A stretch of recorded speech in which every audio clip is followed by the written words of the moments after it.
Welcome to Dark Tourist Adventures.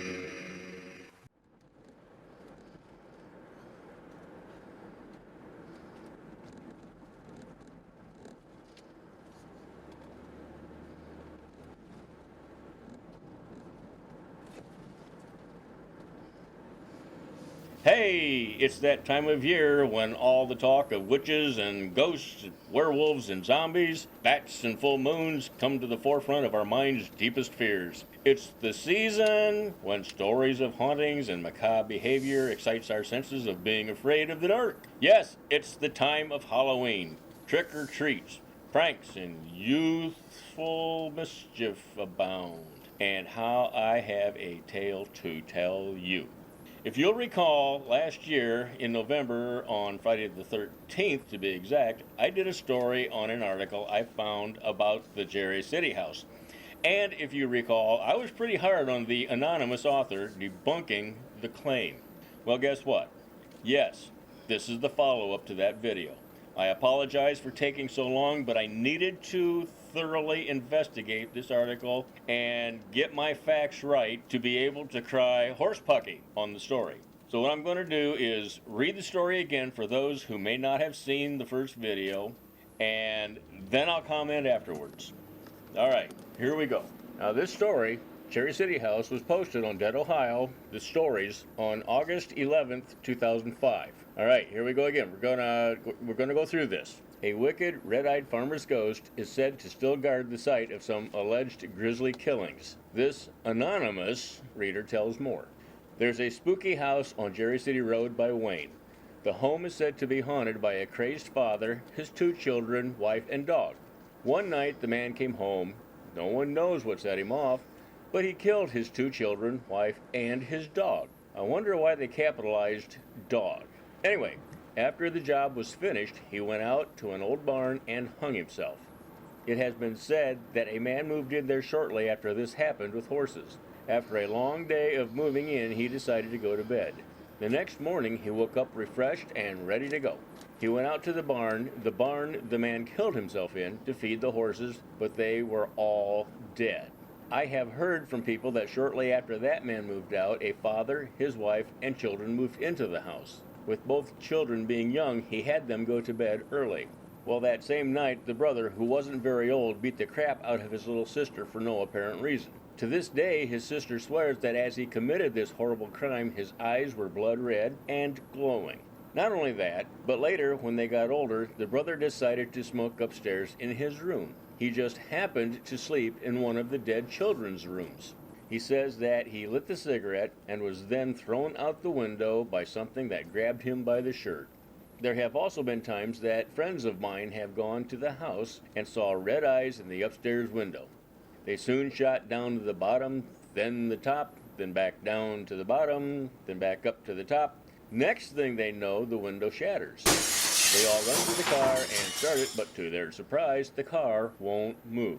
They are in a stone driveway, it hasn't rained, and they weren't stuck in a hole or anything. That still gets me whole. W-H-O-L-E.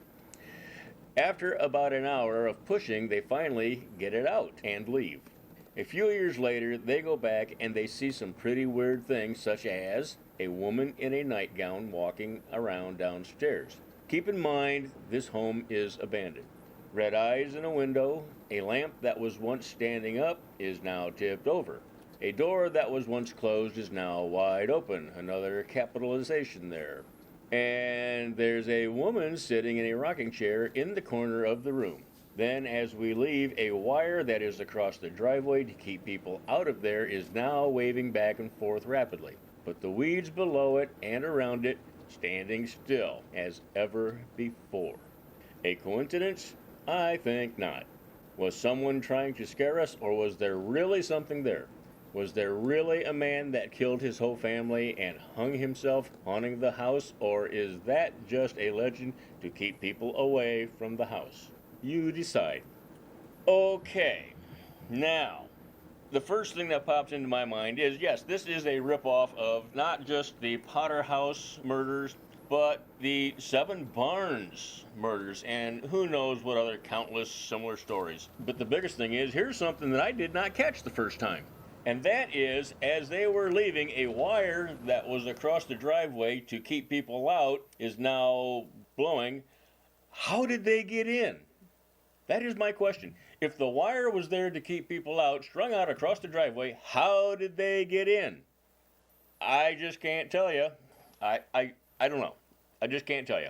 But here's what is. Guess what, people? I tracked the owner down, and I talked to him. I had a nice conversation with him about, I'd say about an hour or so. And you know what? He still lives in that house. He has never moved out of that house. So the house is not abandoned, as there was claims. He's never known of any such hauntings or spirits. But what I can tell you, he did say, and I'm going to kind of paraphrase what he told me, and that is, if anybody comes to his house uninvited, they will probably have a difficult time walking out. Now, that's not a quote, that's a paraphrase. I talked to him. He got a kick out of it. I did ask for his permission to do some video of the house and property, and I have not heard back from him to this time, to this date. So I'm taking that as a no. He'd rather not. So I don't know what to tell you, people.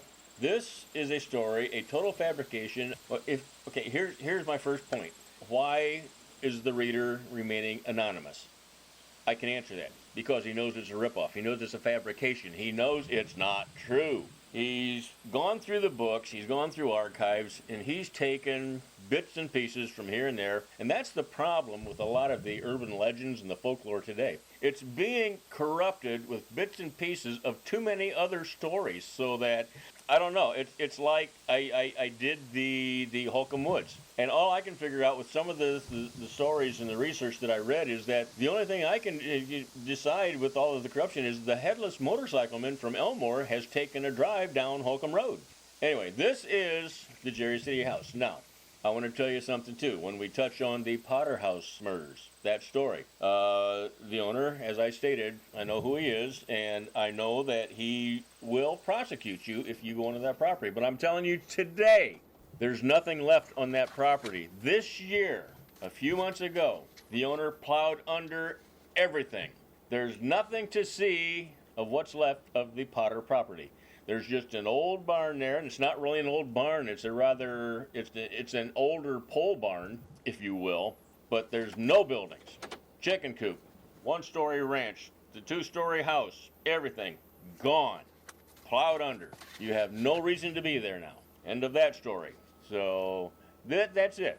That's the story. That's the Jerry City House. We found the house. We talked to the owner. We found that whatever the story says is not true. And I'm glad you were here. I'd like to wish you all a happy and safe Halloween. Y'all take care, and thanks for watching.